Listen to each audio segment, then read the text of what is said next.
7 de la mañana, 10 minutos. Avanzamos aquí en Noticias RCN y ahora vamos a hablar aquí en la mesa ancha de este remesón ministerial que va avanzando a cuentagotas. Sabemos ya de la salida del ministro del Interior, todavía no se conoce su reemplazo, aunque hay un rumor muy fuerte de que podría llegar allí un santista. Sin embargo, no se ha nombrado en propiedad. Sale el ministro de Justicia, Néstor Osuna, y sale también, según un trino de los últimos minutos del presidente Gustavo Petro, la ministra de Agricultura. Mi pregunta acá es, ¿cuál es esta línea del remesón ministerial? Porque salen algunos ministros, digamos, el ministro del Interior tenía unas bajas y unas altas, pero uno puede decir, terminó con un buen balance porque sacó reformas muy complejas en el gobierno. La ministra de Agricultura, de acuerdo al programa político del Gobierno Nacional, pues no lo estaba haciendo mal. Ella, de hecho, es una gran defensora de la obra del presidente Gustavo Petro. Y al ministro de Justicia le estaba yendo bien y es, creo que de los mejores ministros o de los que mejor valoración tiene en la opinión pública.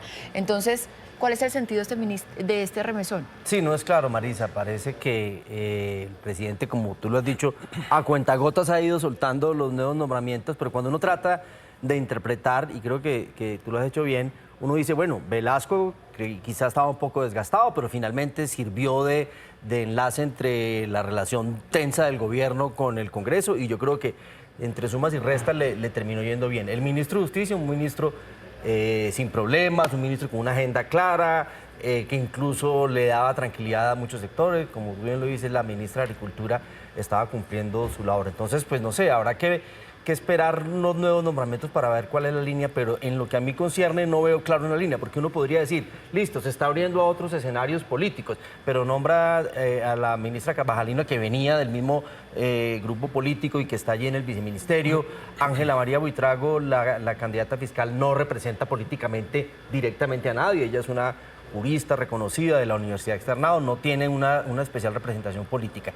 Y habría que mirar en el ministro del Interior a quién va a nombrar. Entonces no parecen claras las señales de hacia dónde va este remesón ministerial. ¿O será que se está radicalizando, no? Porque estábamos leyendo hace algunos minutos un trino de la nueva ministra de Agricultura en donde habla de la expropiación agraria y dice que es algo que se contempla en la ley incluso desde 1926.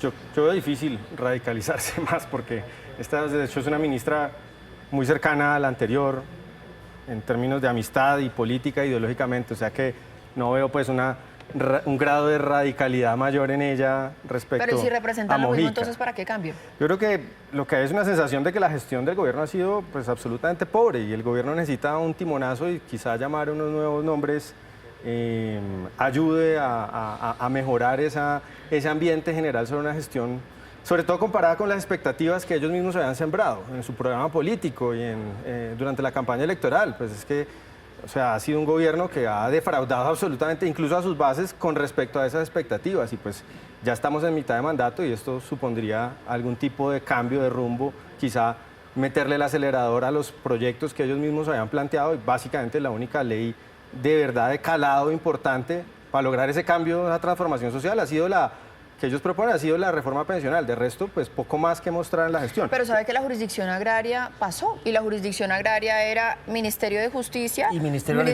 Agricultura.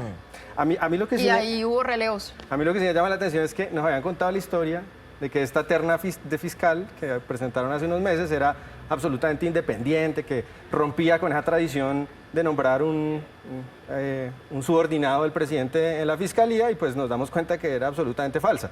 Decían que Ángela María Buitrago había quedado fuera de la carrera precisamente por ser demasiado cercana al gobierno, y pues evidentemente nos damos cuenta que era muy cercana al gobierno y ahora es ministra de Justicia. Esa historia no era cierta. Sí, y tomémonos un minutico para hablar del que podría o la que podría llegar al Ministerio del Interior, sin descartar que pueda ser una mujer. Están diciendo que podría ser un santista. ¿Esto qué implica también en esas relaciones de poder? Pues a ver, si esto fuera así, es un mensaje de que el gobierno quiere seguir en una línea de acuerdos y de diálogo con el Congreso. No olvide que el presidente del Congreso va a ser Cepeda, presidente del Partido Conservador. De suerte que si llega alguien, no sé, alguien del santismo con mucha experiencia política, se hablarían de tú a tú. Sí, ese sería un mensaje que creo que causaría incomodidad en el círculo de confianza más cercano del petrismo, ¿sí? Esa es una de las objeciones que siempre se han hecho, que los más cercanos al presidente no se sienten como muy bien representados en el gobierno, y eso siempre ha generado como esa convulsión Sí. que se ha dado. Pero además debería significar un viraje del gobierno nacional en temas de paz, porque recordemos que el santismo es uno de los principales defensores del acuerdo de paz, y también en el tema de la constituyente. Nuestro siguiente tema es Venezuela y esta reciente revelación que hizo el presidente Nicolás Maduro, en donde asegura que se van a retomar estos diálogos con Estados Unidos, y todo esto, por supuesto, lo tenemos que poner en el contexto de las elecciones. Muchos se preguntan si este hecho de que Venezuela vuelva a la mesa de negociaciones quiere decir que efectivamente van a aceptar los resultados de las elecciones, que ya son en 2 o 3 semanas. Pues yo creo que nadie con un mínimo de realismo piensa o pensaría que estas nuevas negociaciones vayan a dar paso a una transición democrática en Venezuela. Yo creo que aquí lo que hay que verlo es como una intención o como una ruta del madurismo para tratar de legitimar las elecciones que se vienen. No es nada más que eso. Aquí es impensable creer que el chavismo, el madurismo, que es esencialmente un grupo delincuencial que gobierna hoy a Venezuela, vaya a ceder el poder simplemente a través de las negociaciones. Y de parte de Estados Unidos, yo creo que las intenciones tienen que ver más con buscar intereses concretos, ¿no? Las pasadas negociaciones dieron lugar a la liberación de unos presos norteamericanos que tenía Venezuela, con un intercambio con Saab.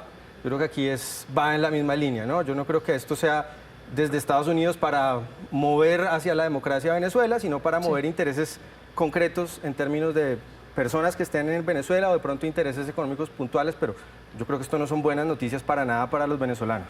Pues a ver, lo que uno ve es que lo que era impensable hace unos meses, hoy el madurismo y Maduro pueden perder las elecciones.